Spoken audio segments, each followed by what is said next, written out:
आप देख रहे हैं गंदेव न्यूज नेटवर्क, वागड़ क्षेत्र का सबसे भरोसेमंद न्यूज चैनल। खाद कालाबाजारी पर कसा शिकंजा, सहायक कृषि निदेशक की चेतावनी, नियम तोड़े तो होगी सख्त कार्रवाई।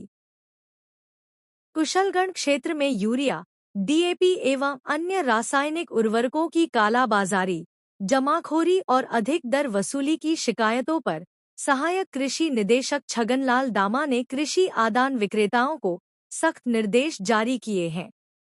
मंगलवार सुबह 10 बजे जानकारी देते हुए सहायक कृषि निदेशक ने स्पष्ट किया कि यूरिया का विक्रय निर्धारित दर 266 रुपये 50 पैसे प्रति 45 किलो बैग पर ही किया जाए तथा किसानों को खरीद का बिल देना अनिवार्य होगा।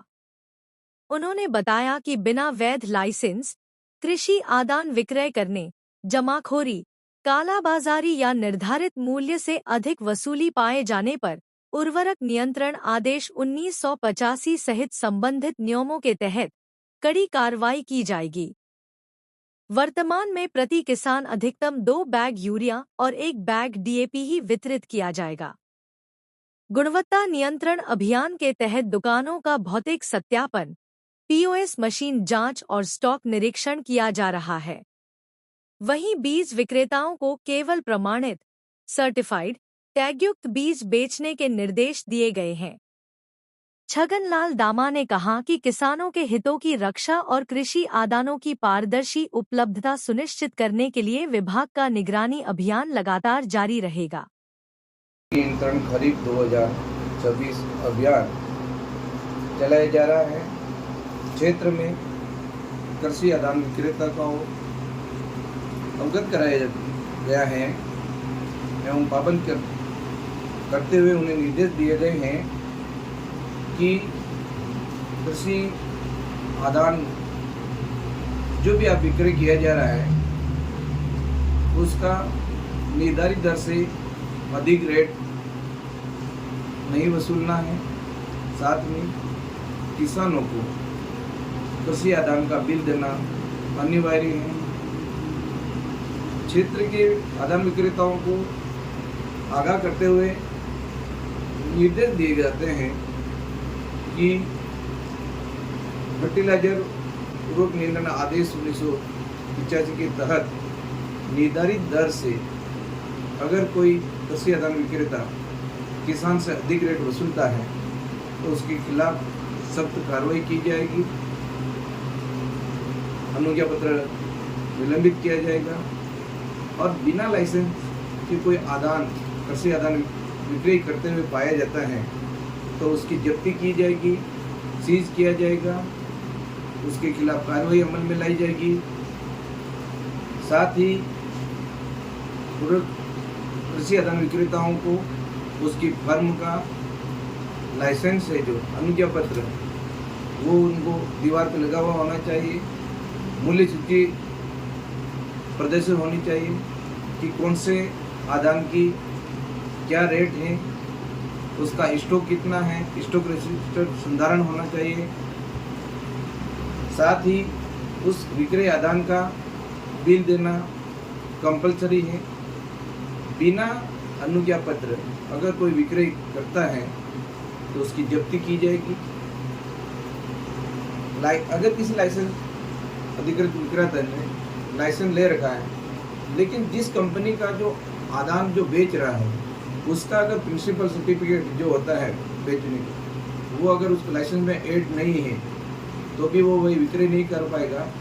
अगर लाइसेंस में ऐड नहीं है तो उसके पास उसकी फाइल में पीसी होना बहुत ही जरूरी होगा।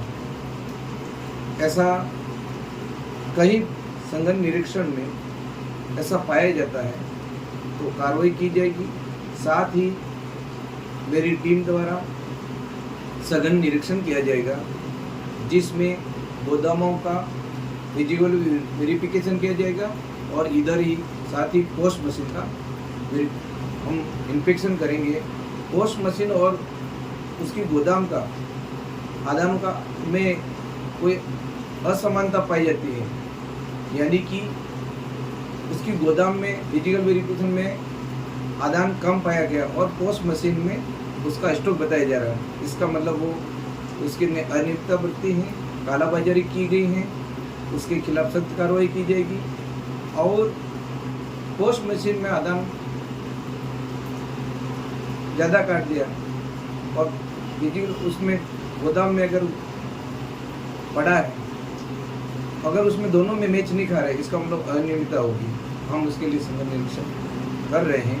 अब कोशिश हमारी ये रहेगी कि इस एरिया में किसानों के साथ कोई धोखाधड़ी ना हो, इसके लिए हमारी पूरी कोशिश है। हम चाहते हैं कि गवर्नमेंट की जो निर्धारित दरें हैं, उन निर्धारित दरों में ही विक्रय किया जाए।